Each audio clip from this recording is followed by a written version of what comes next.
Good afternoon, and welcome to the Art Institute. Very happy to see you here today. My name is Jeff Nigro. I am a research associate in the Department of the Arts of the Ancient Mediterranean and Byzantium at the Art Institute, and I'm also the coordinator of the Boshell Foundation Lecture Series, of which this program is a part. The Boshell Foundation Lecture Series supports the presentation of lectures on topics of broad popular appeal to stimulate interest in the ancient and Byzantine world. I want to thank the Boshell Family Foundation and our very good friends Ned and Raynette Boshell and Betsy Todd, who have so generously established the Boshell Foundation series. Although the Boshells can't be with us here today, would you please join me in a round of applause to thank them for sponsoring these very worthy programs here at the Art Institute. Before I introduce the program, I would like to respectfully request that you ensure that cell phones and other electronic devices are switched off or silenced for the duration of the program. That would be very much appreciated. And now to today's program. The George D. and Margo Behrakis Wing at the Museum of Fine Arts Boston has recently undergone an ambitious and very exciting transformation, creating a grand entry to the museum's outstanding collections of Greek and Roman art and a new home for the collection of Byzantine art. Today, we welcome to the Art Institute two of the MFA's leading lights for this project, who will share with us how a combination of the most recent scholarship and the latest technology has led to exciting discoveries about the collection, as well as the original social context and appearance of ancient artworks. Our panelists today, just to my left, to your left is, in the audience, is Phoebe Segal, Mary Bryce Comstock, Curator of Greek and Roman Art at the MFA, and to your right, Laure Marest, Cornelius and Emily Vermeule, Associate Curator of Greek and Roman Art. In the interest of time, I will not recite the litany of their outstanding credentials and achievements right now, but you can read fuller biographies of both Phoebe and Laure at the Art Institute website, www.artic.edu. Our esteemed Art Institute colleague, Lorian Yonker, Assistant Curator in the Department of the Arts of the Ancient Mediterranean and Byzantium, was going to act as moderator today, but Lorian is unfortunately dealing with a family emergency, which I hasten to add is better, but I'm sure our thoughts are with her, and so I will be acting as moderator instead. Along those lines, full disclosure, Lorian has seen the reinstalled MFA galleries, but I haven't yet, I'm embarrassed to say.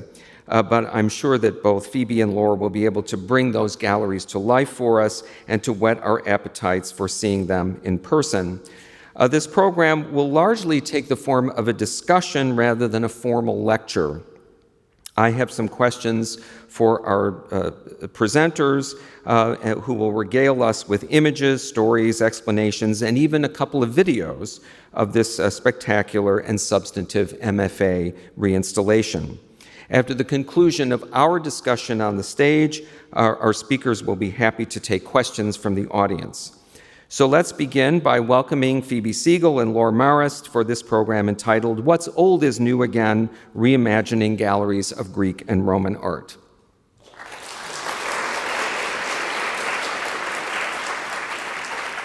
Thank you so much, Jeff, and it's wonderful to be here in Chicago.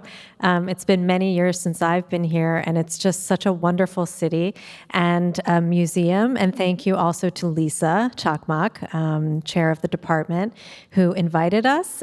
We had a wonderful morning in the galleries with her and Katie Raff, curator, and we're just delighted to be here and to share with you.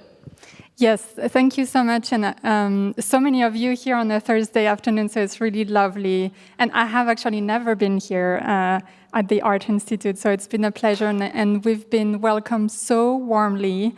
So I hope we can return the favor when you visit us in Boston. Wonderful. Well, we're very happy to have you both here. So let me start with a question, just in general, about the reinstallation project, and what can you say some overall remarks about the nature of the installation and how it came about? Thank you. So in December of last year, we opened 5 new galleries of ancient art, and we'll show a few slides of them. That represents an effort that took about 3 years from funding to opening. And actually, I should say there were really 4 galleries of ancient art and 1 of contemporary, and 500 objects that were conserved, updated photography, updated research. All the designs were custom. And these renovations follow a plan that was established in 2006 to install all of classical, so Greek, Roman, Etruscan, etc., on the 2nd floor of the ancient wing. And we've been moving towards that goal for 10 years. So it was the biggest sort of chunk of a new presentation and interpretation of our very storied, very complete ancient collection. So maybe we'll go to the first. Yeah, maybe we can actually show you some of the slides. Introduce you to some of the new galleries. And also, before I start, maybe we should say that we had a huge team working on this, and that we should really thank them for this really hard work, because it's 500 objects, but as you'll see, some of them are really tiny, and some of them weigh thousands of pounds and were challenging, and it really took a village to make it work. So a word of thank you to them. So I'll start with a couple of the new galleries, 2 that I personally curated. I mean, of course, with my colleague Phoebe and another colleague who just retired, who was the chair of our department, Christine Condolian. So I really had the great pleasure of curating this first gallery. You see a view here. It's a thematic gallery dedicated to the theme of gods and goddesses in Greek and Roman arts.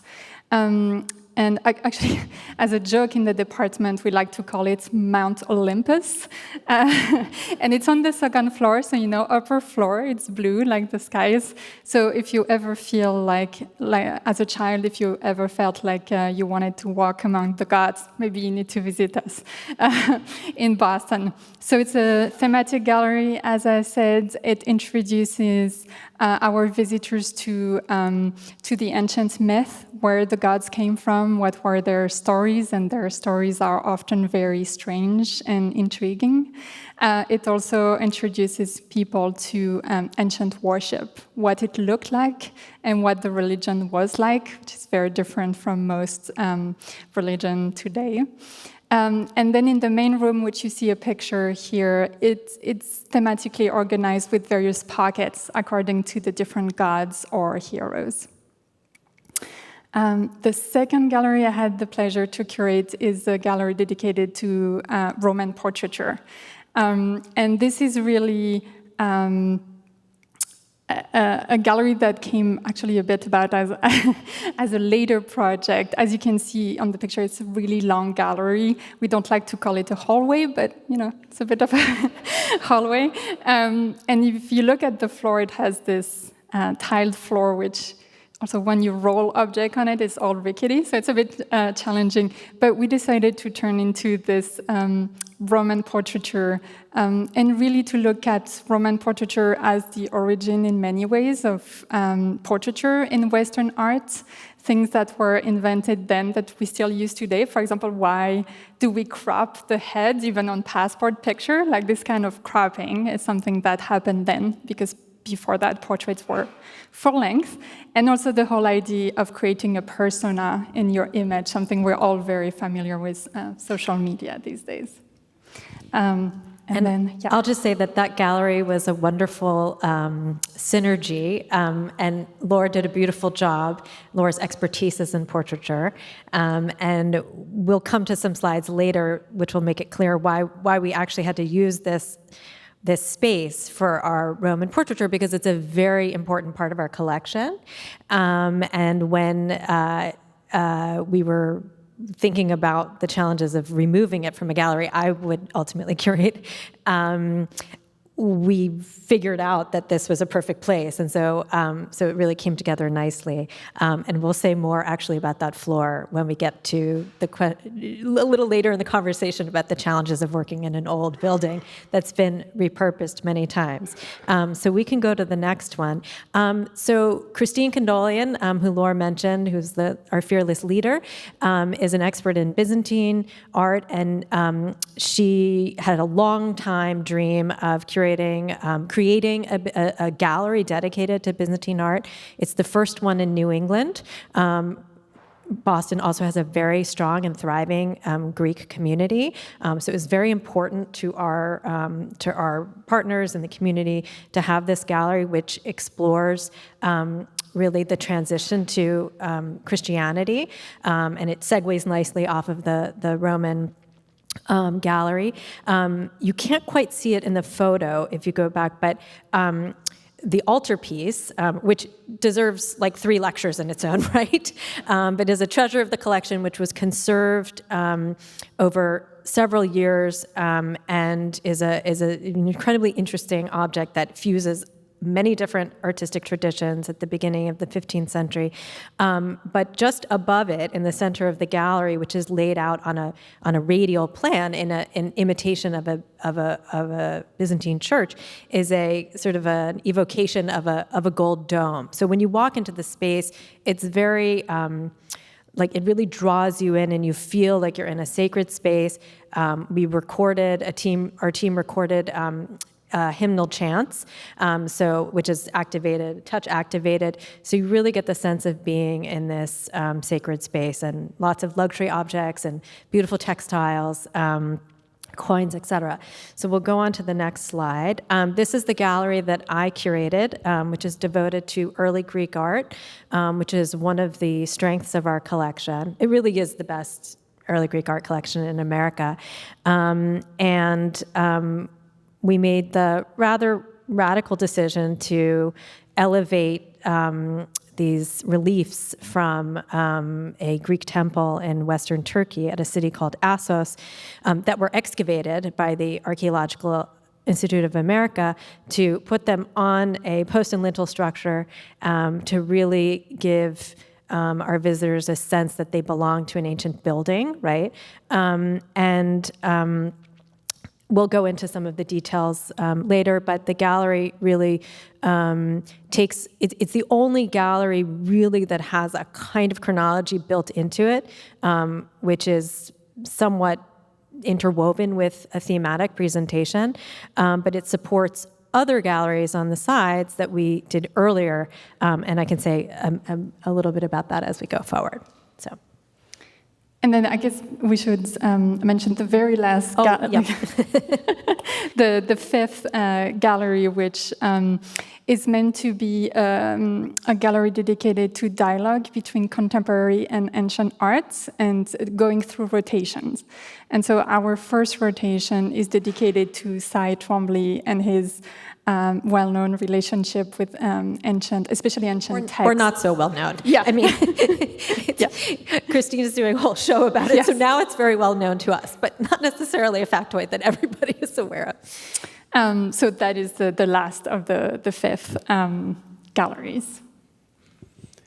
Well, first of all, you mentioned, of course, Christine Condolian. Christine has given a couple of Boshell lectures in her time. Yeah, great. She was here a number of years ago, I think twice that she did this. So it's wonderful that tradition is continuing at the MFA. And also, thinking about reinstallation, because at the Art Institute as well, our collections of Greek, Roman, and Byzantine art in the Jaharis Gallery. Some of you, if you're frequent visitors to our Jaharis galleries, and I hope you are, that you may have noticed some things moving around and changing, and that's also part of a long-term project, a kind of reinstallation and rethinking of the galleries. So stay tuned for more about that.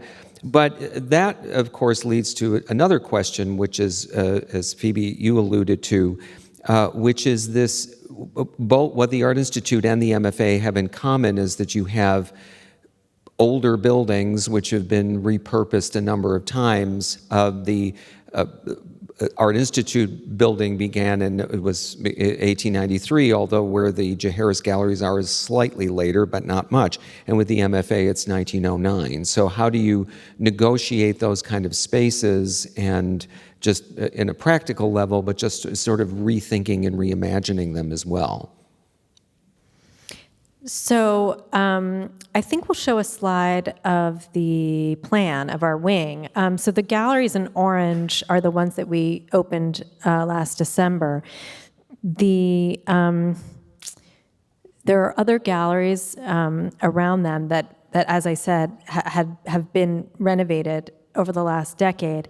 But basically in 2006, the decision was made to put all of Wait, let me go back to answer the question. So the way the MFA building was built in 1909 was, and it's mainly 2 stories, was with the intention of the second floor being the primary floor for grand installations and exhibitions. And the first floor, which has lower ceiling height, and actually less floor capacity, even though that's kind of counterintuitive. Yeah, so that's why the heavy stuff has to go upstairs. We're very confused about that. Actually, those rooms were intended more to be study galleries. And so as the museum was amassing, these great collections at the beginning of the 20th century, mostly, just all the biggest stuff was put on the second floor. And so consequently, what you had were rooms that alternated between Egyptian, Nubian, mostly, and then Greek and Roman, but in a very disorganized fashion. So in 2006, the decision was made to present these differing collections more coherently, and it was determined that classical should be on the second floor, and Egyptian, Nubian, Near Eastern would be on the first floor. The complicating factor is that the sizes of things don't totally align with those decisions. So we have these 2 unbelievably amazing statues of Nubian kings, and wearing headdresses. I mean, they're like 10, 11, 12, 13 feet tall, and they don't quite comfortably fit onto the first floor. So there's a lot of negotiation, and there's also a lot of things constantly moving. So we're going to show you actually some of the feats of rigging that occurred. Well, this we can come back to this later. This is just a previous slide, but Laura, if you want to show this exorcism. Yeah, so one of the challenges, to work with an older building, it's also you have a history of things, and especially heavy things, being displayed and having been displayed in the same spot for over 100 years, and then suddenly you need to move them. Like this Egyptian sarcophagus that I think weighs something like 2,000 or 3,000 pounds, maybe more, I do not remember. And so you end up having to do crazy stuff like poke a hole through the roof. In this case, it came in handy anyways, because we wanted to literally raise the roof to have natural light coming in those galleries. But so it meant we used that when we opened the roof to also ship upstairs the sarcophagus through the skies. And actually if we go back to the slide of the Roman Portraiture Gallery, so Laura mentioned the floor. Now that floor, which, it is every time we moved an object on a cart, because we were storing things right nearby, all the galleries. So some galleries were repurposed to storage. These, incredibly precious, ancient ceramics are like going like this on the floor. But we couldn't remove the floor because the tiles were made in some, historically significant Massachusetts ceramics workshop from, it must have been the 19th century and on. And so our colleagues in the decorative arts would have had a fit if we tried to get through it. So we're stuck with the floor, even though it's not really great for our objects. And I think our designer and Laura did a really nice job of kind of playing off of its color in the red panels. So it's challenging. And then we didn't mention the false door, the Egyptian false door, which had been built into the wall when the museum was opened in 1909. And we didn't have a photograph of that, but it was sort of crumbling. And the worry, of course, then you have conservators who were rightly very concerned about the condition of objects before we move them. And it actually doesn't matter if the object is going like 5 feet or to another institution, because you have to do the same, building a structure around the thing, and then everybody was fatigued, and so they just moved it, to the next gallery, and that gallery is eventually going to be a Roman gallery, and so we have to move it again, and so these are some of the things that are waiting for us in the future. That's the challenge. Well, it's both a challenge sometimes and a blessing. Working with an older collection is you have to make lemonades out of lemons, and we'll have to deal with this later, because also we had to do those renovation piecemeals, which is a challenge, but it's also a blessing because you get to work with people who have institutional knowledge and who know more about those objects and how long they've been there, and who have incredible skills. And so working with those colleagues, that was really a highlight. And also sometimes frustrating. But actually, a lot of almost all the construction for this project occurred during the pandemic.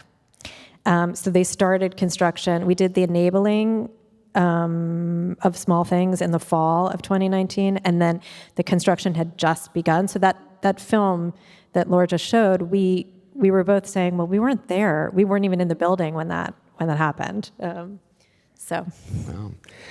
Well, and this is, I think, important to stress, because people, and when I say people, I don't mean all of you, because you're sophisticated enough to understand that, but a lot of people think, well, you just put a nice paint color on the walls and move the stuff in, but there's the many decisions that need to be made, and in order to move this, you have to move that, and to do all those other things. So it's quite a challenge, and it is always why it's so exciting when things reopen in the way that you imagine, and which again leads to another question, which is that one of the things that Lorian said she was really loved about your installation, and that other visitors have been raving about as well, is that you might have a totally different experience or storyline depending on where you come in.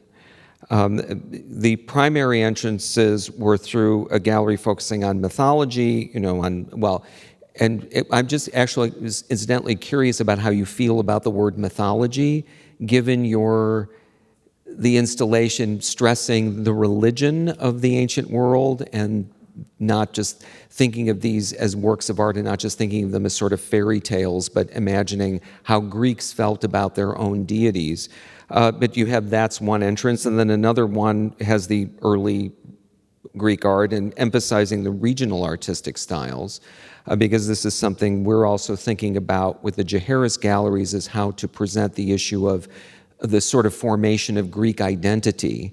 It's that everybody didn't just wake up one morning and say, we're all Greek, and that there's a sort of a complex story to that. So if you could talk us through what informed that decision of these different entrances, and the idea that you can have a different experience depending on where you enter, rather than the more traditional museum, here are the arrows, follow it, go in this direction. So if you could address that. Okay, I'll take this one. So when you see this plan, I don't know if it's super clear, but the wing is quite long. And so because of this, we have 2 entrances to the second floor. So one of them is in the upper, I'm really bad with left and right. It's on left. Rotunda. Where you see a circle. And then the other entrance is at the bottom.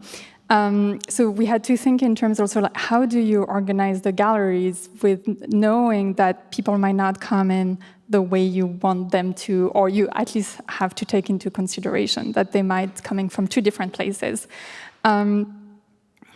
So the way, we decided to address those 2 different ways in different ways. So again, technically, our main entrance is When you come in, there is a pretty massive staircase, kind of like here, but it's in the reverse. So you see it as you come in. So you're really pulled up to the second floor. And when you arrive in this rotunda that has a beautiful cupola with Sargent murals. If you turn to the left, you're in the Ancient Chinese Gallery. If you go straight ahead, you are in the European Arts Galleries. And then if you take a right, this is what you see. So it's the main entrance of the Greek and Roman galleries. And so when we decided what to do with this gallery, we decided to take a thematic approach because it had two advantages that both address this issue of people will encounter our collection, probably most likely from this entrance. So one of the aspects is it really allowed us to use some of our highlights in the collection, some of our superstars, like the Juno you see here in the back, in the sideline. She was plopped here also through, she came through the ceiling about 10, 12 years ago. And once she moved in here, she was not going anywhere, but it was great anyways. Can I just add something? At the time, it was a gallery devoted to Old Kingdom Egyptian sculpture, and it is the best Old Kingdom Egyptian sculpture in the world, like I think including Egypt. Like it's recognized, or on a par with Egypt. And she descended into this Egyptian gallery, so the Romans conquered Egypt. And now we have a Roman goddess who's taken over the Egyptian gallery. And we thought about putting in some more classical sculpture there for a moment. And then I just said, no, this is too, we're not taking over the whole thing at that point. But we ultimately did. Yeah. So she's really beloved, and actually I have such a cute story during the construction. I need to say, so that glass door had been closed for a while, as we were constructing, and people were wondering what was behind. And I guess it was in late fall 21, I was standing outside and you still couldn't see inside the galleries, and there's this little girl comes around, I think she's probably 6 or 7, she's like, is that where Juno is? I really miss her, like I haven't seen her in 2 years. I mean, just adorable. And she was so sad that it was still closed. And so I took her by the hand, I asked her parents, and I asked, can I take her and show her? And her reaction when we opened the door, it was just adorable. So she's very much beloved. So again, first point, it allows us to really showcase some of our stars. The second thing is we needed a point of entry, literally, into ancient Greek and Roman arts. And so for that, you kind of need to meet the visitors where they are, with what they know, maybe to create a smoother, transition. And so we thought that, ancient Greek and Roman myths are still pretty well known today to many visitors. Part of this is because it's still used in popular culture. If you think of movies like Wonder Woman, she's an Amazon, or for kids, the Percy Jackson's book. All this is based on mythology. So, it's a bit smoother to transition people into this. And I'm going to use that as a jujitsu move to answer to your second question about mythology. So in a way, ancient mythology is in some places still part of our daily life with pop culture, like movies and books and things like this. But for the ancient, really, mythology is not an abstract world. For them, they thought, this is actually what happened. It was like history.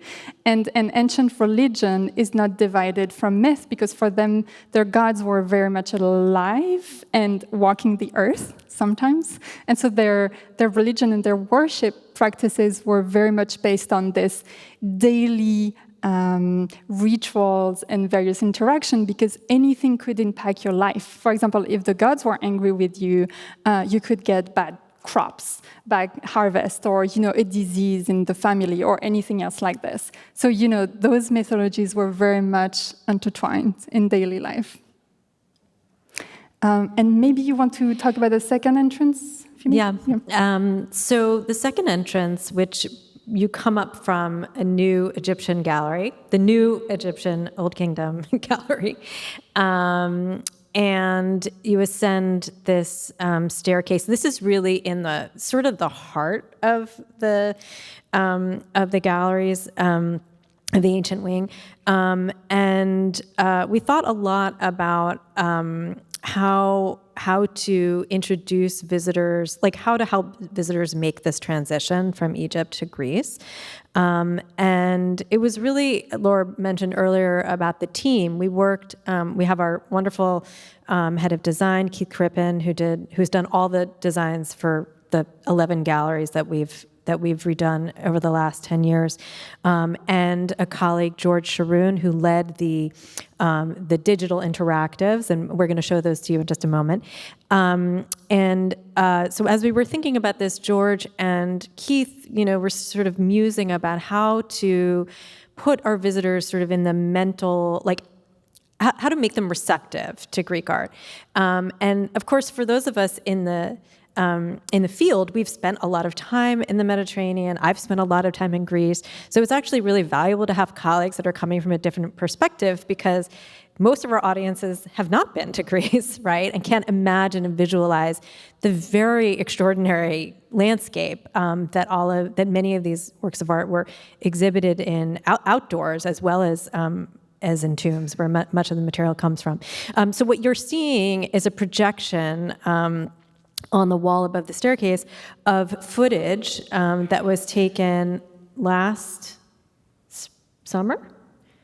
I guess it was late spring Late 21. spring, in Turkey, at the site where, now it's called Baramkale, but at Assos, where the temple that we have the friezes, the architectural sculpture from, is partially reconstructed. Anyway, if we advance one slide, I think it'll make it a little clearer. So this is a photo, I just took these last week, of the staircase from the gallery. You see one of our highlights, a bronze statuette of Hermes in the foreground. And so this projection of a series of, it's about 15, let's see, okay, so let's go back and let me explain how we did this. The footage was taken, and it's a series of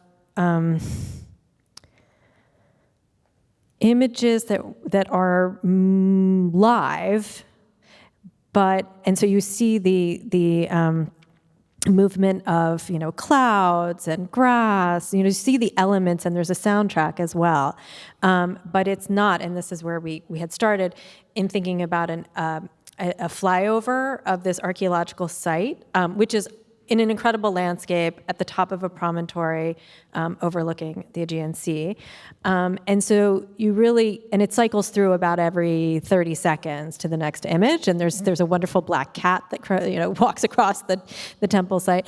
And so it's very atmospheric. That's really what it is. It's very environmental, and it's positioned opposite those friezes that I showed you in the earlier slide. So it really puts people in the place, right, of being in the Aegean, really.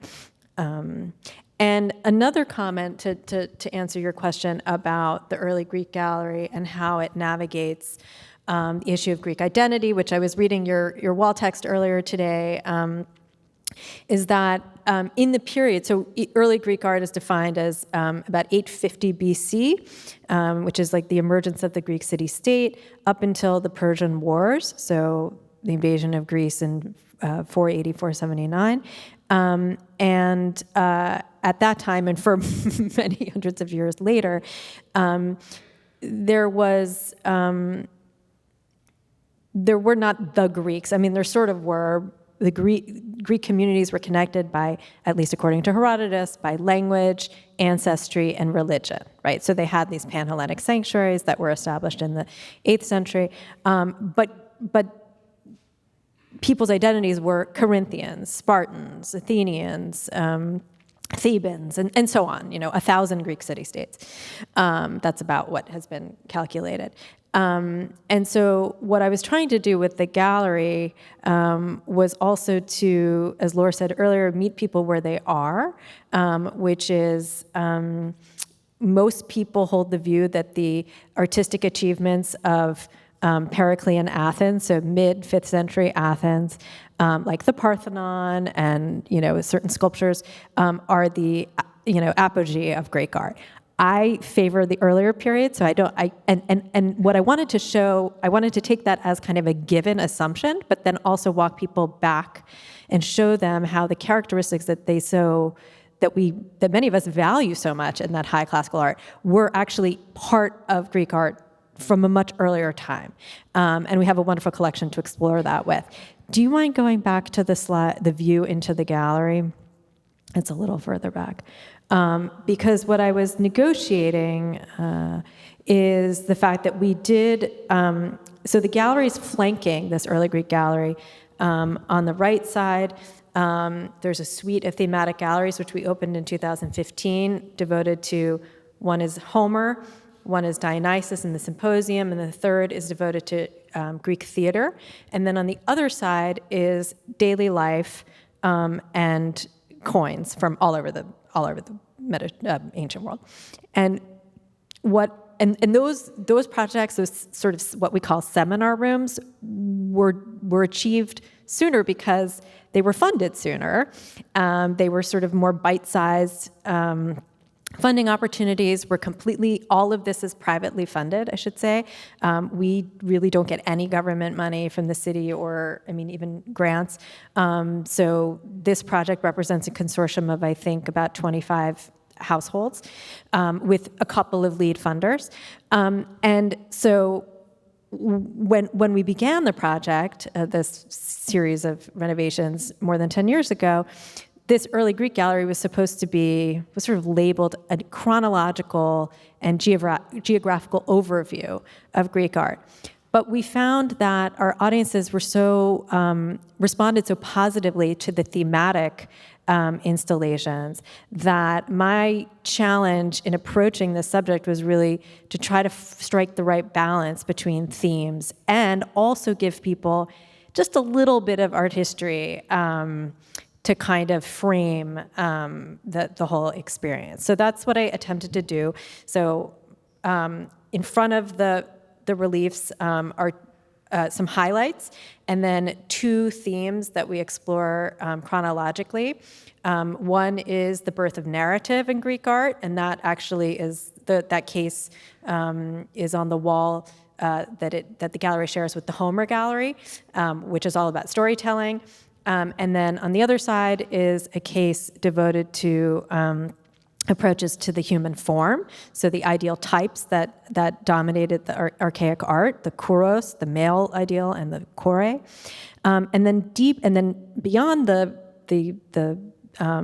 archway is the gallery really explores the tension in Greek art in this early period between these local and regional, very firmly held visual identities and visual vocabularies, and then on the other hand, the expansion of the Greek world in the 8th and 7th centuries through trade and colonization. So that's really how we address that topic. And actually, you mentioned interactives, and they're a very important part of the installation, so we're very excited to hear about that. How did you map all this out in terms of to decide what content was best expressed through an interactive versus a text panel versus an image? How did you negotiate all of that? Yeah, so I think one of the driving principles we had is really those digital tools were supposed to serve the galleries. They were not only an excuse to have beautiful digital images in there. It really had to serve a specific purpose, which could only be served by digital tools as opposed to, soundtracks or a text panel. So we really thought about the different messages that were important to us and that we wanted to address, and kind of sorted them, at least in our minds, how would they be best served?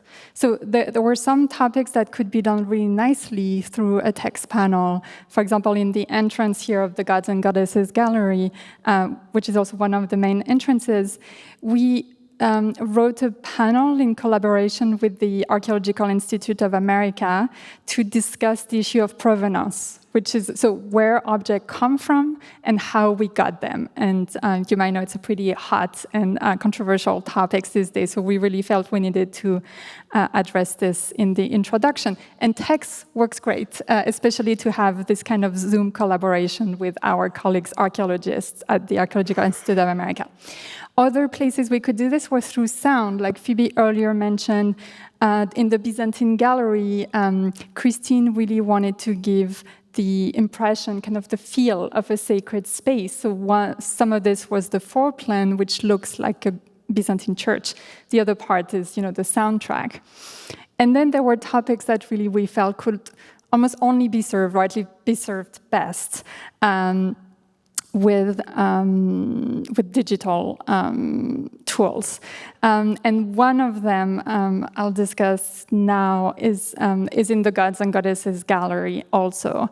And one of the really strong ideas we wanted for this gallery is we wanted the visitors to experience somewhat the representation of ancient Greek and Roman gods as the ancients themselves did. So how would they have seen those statues back then? And often when you walk, well, not often, all the time when you walk in the museum and you see galleries with Greek and Roman art, you see a lot of white marble. But at the time, actually, those statues were not white at all. They were painted, and rather brightly painted by today's standard. Often we get jokes about how it's almost Disneyland-like. So we really wanted to address this. And of course, we couldn't do it for all the objects, but we decided to pick one of the sculptures and really build a digital project around it so that people could experience the statues as they were back then. And also, and that is addressed through a text panel, also kind of redress the records, because unfortunately some supremacist groups have actually used pictures of white marble statues to kind of prop up their ridiculous ideology. So also to set the record straight that originally those people were very diverse, and then the world was actually very colorful. So we picked this statue of Athena, so the goddess of wisdom and war. And one of the reasons, and she still has traces of paints on her that you can see with the naked eye. So at least, people could trust us that we did not make this up. We could point to specific areas. And so working with our wonderful colleagues in conservation, we studied what could still be seen with the naked eye, and also what can only be seen through scientific techniques and photographic techniques.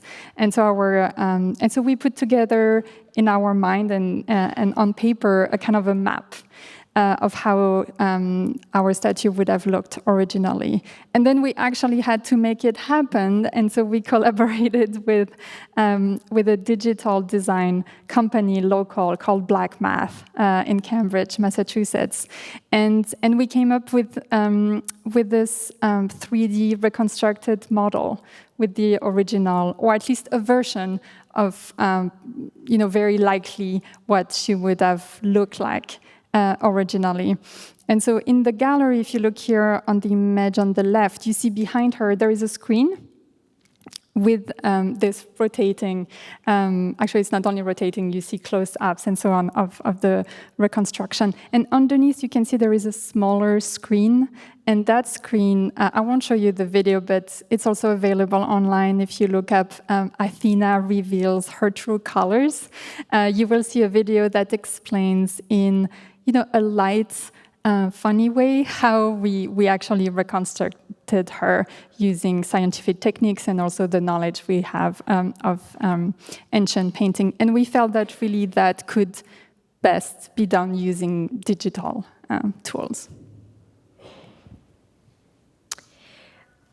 So the other main interactive project is in the early Greek gallery, and it's a 5-minute animated film. We'll watch it together. I'm extremely proud of it. Wait, not quite yet. Sorry. It's not playing. Oh, it's not playing. Okay, so if we go back to the last slide, though.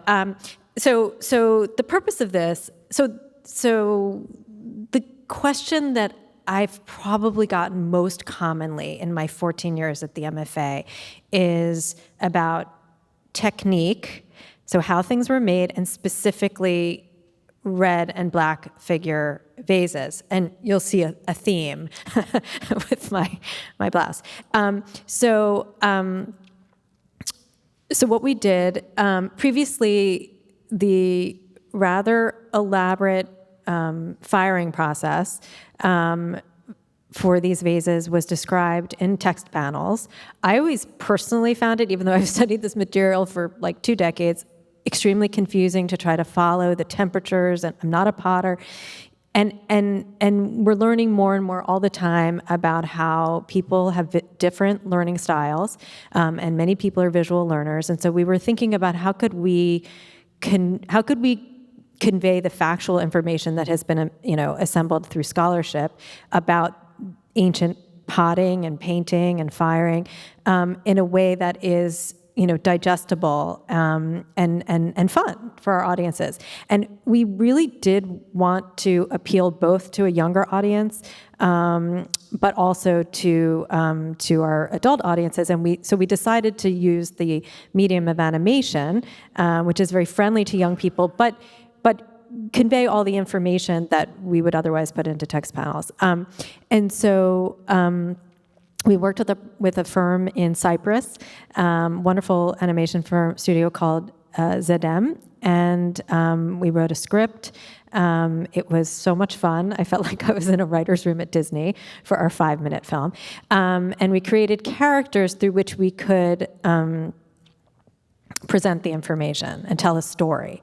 But before giving too much away, I'll just say that my 2 primary goals with this were to inspire in our visitors a sense of awe at this moment of creation. I won't give it away what it is, but this notion of artistic creativity and where it comes from, and there are many sources for artistic creativity, and I always think of artists as people who see something that the rest of us don't see, and maybe that's expressed visually or orally or whatever.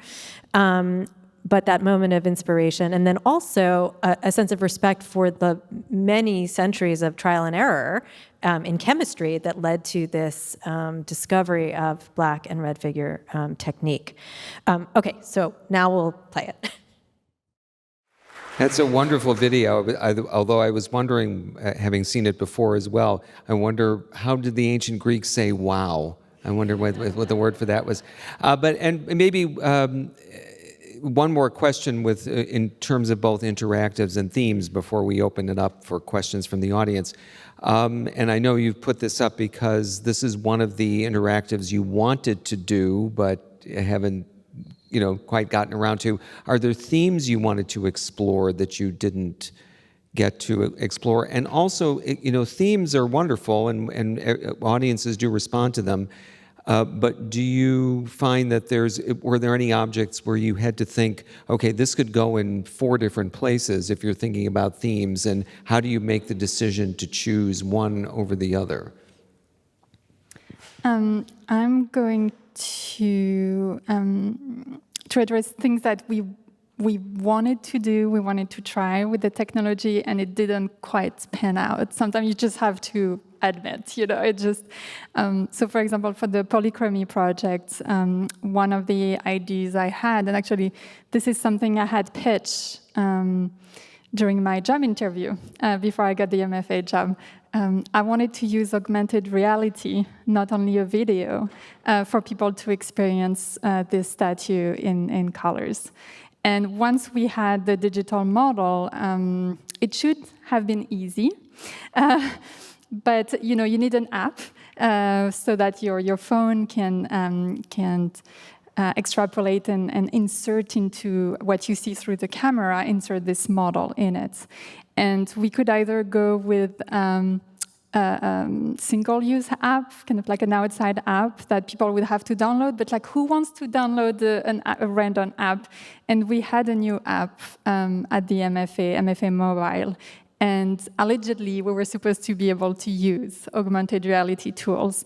And it never quite panned out. I mean, it works, like you can see the statue appear, but it doesn't really overlay very nicely with the actual statue. And I thought it kind of broke the effect. So we kind of decided to give up on this. So this is a story of a failure, which, like happens and you learn tons from it. Well, like the artist in your video, you just keep trying new technology and see what happens. In terms of themes that, and objects fitting into themes, did you have any challenges there? We're incredibly fortunate because our collection is so rich. So I would say less that there was something that I wanted to explore that I didn't have the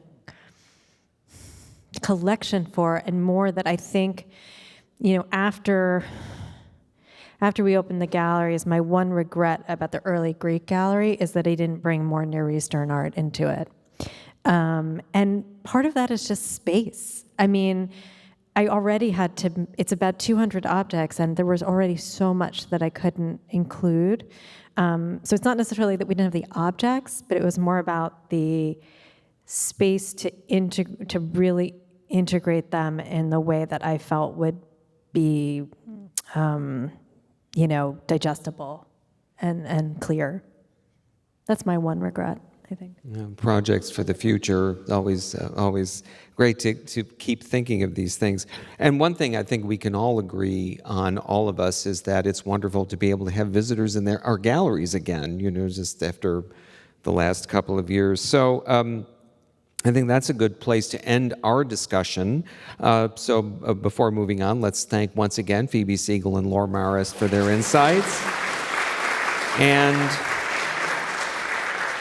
we will be happy to take questions. My colleague Izzy is coming down with the microphone. If anybody has a question, if you would like to go up to the mic to ask, or there's another mic coming on the other side from Lizzie. So if anybody has any questions, can't see if anybody does.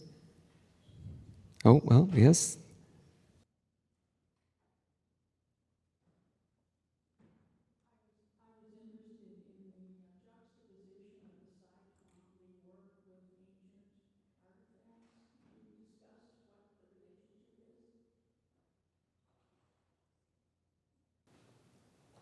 Okay, I can try this one. So as we said earlier, this is our colleague, Christine Condolian. So the idea of having the first rotation being Cy Twombly came from the fact that our colleague, Christine Condolian, was working on a special exhibition looking at this relationship between the painter and sculptor Cy Twombly and his very strong relationship to ancient arts, ancient Greek and Roman art. He had himself actually a collection, but also the fact that he was really interested in the images and text of the ancient Greek and Romans. And so if you see some of his paintings, for example, the painting here in the background is, it's titled Mount Parnassus, and it has writings on it. I do not remember the specific writing in this one, but often he will list, the names of the gods, or even sometimes using Greek letters. He's quoting from the Iliad or the Odyssey. Did you want to add? Well, I just wanted to add that, first of all, that exhibition, the special exhibition, has just opened at the Getty Center in Los Angeles, and will come to the MFA in the winter. But another work that you may be familiar with is in the Philadelphia Museum of Art, is the gallery which was commissioned by the PMA, called The 50 Days at Ilium, which is a series of paintings that he did inspired by the Iliad. And so there was a long, kind of generally, I guess, understood connection, but Christine's exhibition is the first, I think, in America to really take on this close relationship. And the idea to put the 5 objects on loan from the Cy Twombly Foundation in this gallery was actually the idea of our director, Matthew Teitelbaum. It looks gorgeous. Well, now half of it's missing because it's at the show in LA, but it actually was a revelation to us, and so. Yeah, and similarly, with the Jaharis galleries here, you have the modern wing on one side of them and the American arts on the other, and of course, Indian, Himalayan, Southeast Asian in the other direction. So sort of this idea of crossroads and meeting, but combining these, the idea of classical art as a kind of living tradition as well. I think this is great to tie that all in together. Any other questions that we have? I'm sorry. Yes, please.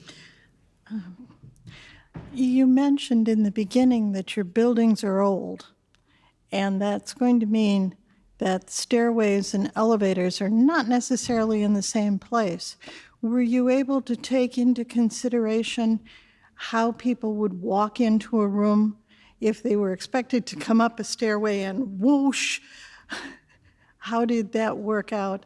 And along with that, the little films that you made, are they closed captions so that hearing impaired can also enjoy them?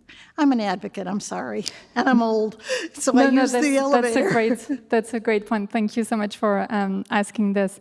Yes, so the staircase issue, so there is an elevator that's on the side, and it arrives nearby, but it actually lands in the Greek and Roman gallery. It's here, it's just on the right. And so when you come out of that elevator, you do not get the grand view, just because this is not where the elevator comes, but it's just on the side. But what you get is, actually this is where the introductory panel for the entire wing is placed as an introduction and directing you to it. And I think Phoebe can probably address the closed captioning because, yeah. Right.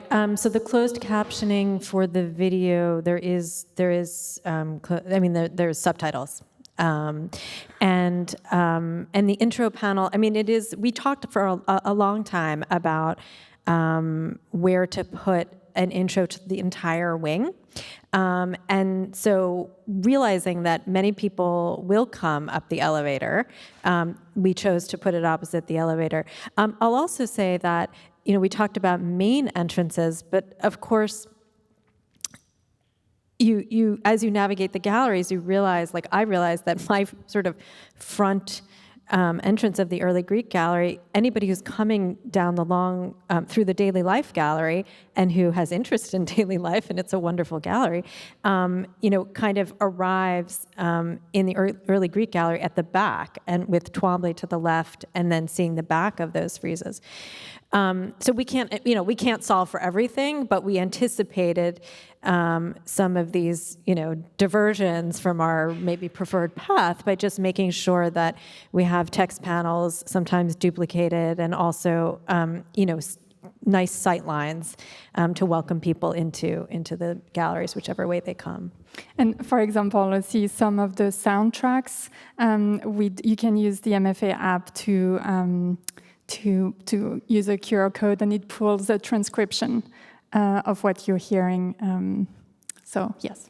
And I noticed that the figures in red video on the website, on your website, on the MFA website, is closed captioned as well. Yeah, to be honest, this was a bit of a glitch, and we realized 5 minutes before the start of the program that we had the wrong file, the one without the captions, so we're very sorry about this. Mm-hmm. But it has captions in the gallery, on the website. Yep. Okay. Oh, and one more here. So how do you navigate, the tension between having these thematic galleries versus the chronological one? Like the Getty Villa recently renovated their galleries, and they went kind of strictly chronological, coming from thematic galleries. So because you still have parts of your galleries that are not thematic, like the kind of general Greek, Roman, or Hellenistic sculpture, or Etruscan, how do you kind of connect these newer galleries to those ones, and do you have plans for the other galleries? Do you want to know? Okay, so everything, great question, and it leads us to the future, which is a great place to kind of wrap up. So everything that's currently open is actually new, meaning in the last 10 years. And what remains are the Etruscan collection, which is incredibly strong, late classical and Hellenistic, and Roman villa material. So we have frescoes, mosaics, and so on, decorative arts and so on. And so just as we have been, I mentioned a little bit about my own approach to the early Greek gallery, which was really kind of a struggle for like 6 to 9 months. I just banged my head against the wall. I had lots of little cutouts of objects that I knew were the most important. Part of it was just being in this, thinking about the space. This is where I think our colleagues in design and interpretation who have a kind of, who are, have their own lenses, but also are not experts in the material can be incredibly helpful for trying to, present something that's coherent to somebody who's maybe not in the field. And I'll say that, I've had the question from our director on occasion, like what makes all these different than the way it was before? And I'd say the biggest difference that I see is that the old installations in which everything was out, I mean, it was and largely chronologically presumed a kind of familiarity with art history. And I think that we're trying to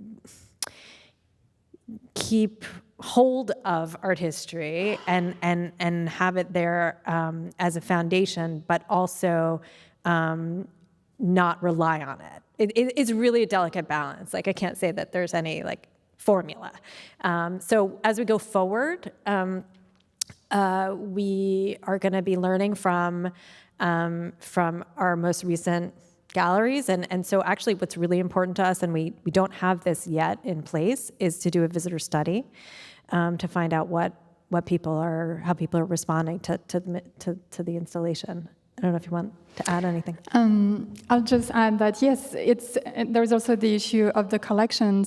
We have an amazing collection which allows us to address, to some extent, most of the time, the issue of chronology, just because we have such a large collection, but you can't always do this, and sometimes you have to stretch it a bit. But the floor plan we have right now is not strictly, it's not chronological, like when you look at the theme, but actually often within each galleries there is a chronological section to kind of situate you in time and space. And Phoebe did a beautiful job in the early Greek gallery, which is not easy when you need to straddle those two things. And so early Greek is not the only gallery we do this. In Byzantine, there is also this idea of the chronology that's also illustrated with coins. So often the gallery itself, if it is thematic, will have a chronological part to it. I have to say that Gods and Goddesses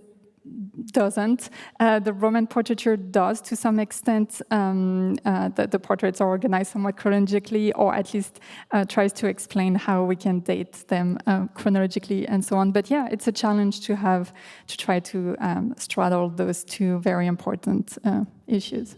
And, well, speaking of technology, I just want to say I'm relieved to hear that you were using little cutouts as well, because it sounds like our office. I know people think that, museums, you must have the latest stuff, and we're doing like 3D holograms or something to work these things out. And it's like, no, it's a big piece of paper with a map of the galleries on it and little photographs that let's move that here, let's move that there. It's so much easier on paper than it is in reality. Well, that's a great place to conclude the discussion. So thank you once again, Phoebe and Laure, for a wonderful discussion. And thank you all so much for coming today. And please pay attention to future programs. Our next Boshell program will be in the spring of 2023. Thank you again, and enjoy the rest of your day. Thank you.